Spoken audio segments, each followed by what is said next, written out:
So, why Nepal? Well, as you've heard, it's the land, and it's the people, and it's the magic.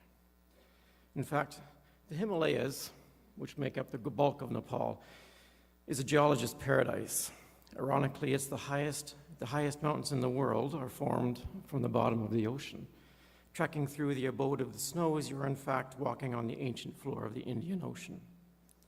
Evidence is found in the form of fossils of saltwater mollusks, 150 million years old, and they're called ammonites, or in local parlance, salagrams, one of the many names attributed to Lord Vishnu. These holy artifacts are passed down from generation to generation, worshipped by Buddhists and also by Hindus as one of the many forms of Vishnu. They are unique to the Kali-Gandaki River in the Annapurna region. But why are relics of the ocean found in the highest mountains in the world, in the Kali-Gandaki River? Well, it is a river older than the Himalayas themselves, flowing across the belly of Asia before the Indian subcontinent collided with it. The river is eroding the seabed as it pushed up between the two land masses, exposing the Mesozoic deposits and creating the deepest gorge in the world between the two 8,000-meter peaks of Annapurna and Dhaulagiri. In fact, you can find these folded sedimentary rocks on top of Mount Everest. Trekking through the hills and the mountains of Nepal is like stepping back in time to the medieval era, where we see wiry men, all lean limbs and sinew, wrestling with a single wooden plowshare drawn by a couple of water buffalo.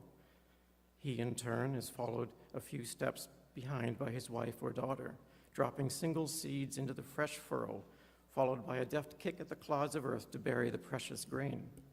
At harvest time, which incredibly happens 3 times a year, the ripened grain is carried on the back of a donkey, or the farmer himself or his wife, to a communal, ramshackle shed hiding a tiny gristmill with heavy stones driven by water cascading down the slopes.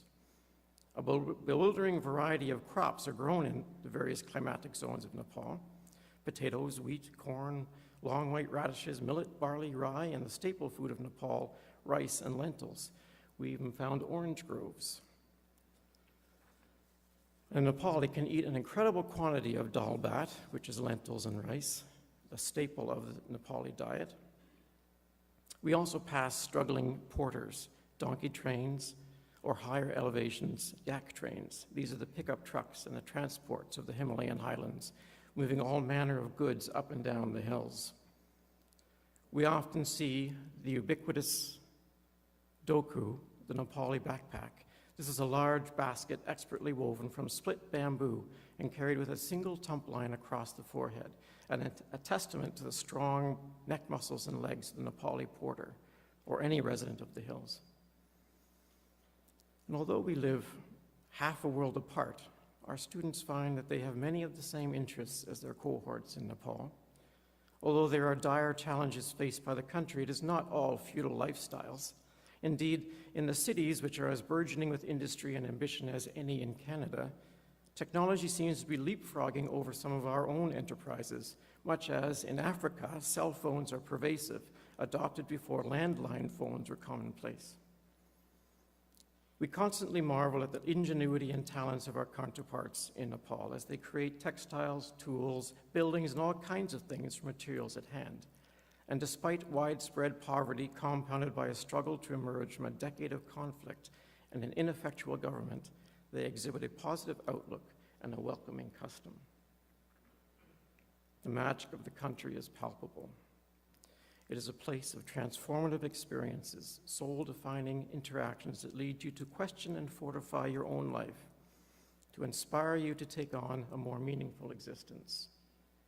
On numerous occasions, we have heard of the life-changing and life-affirming impact a trip to Nepal has for the students, and indeed, virtually everyone who visits the roof of the world. In the words of Charlotte Friendship, one of our early student participants, "The contagion of happiness infects most who travel to Nepal. This is apparent whenever we return from our journeys, vowing to simplify our lives, to make room and time for appreciating the basic joys that seem to escape our attention when we are buried in a day-to-day existence back home.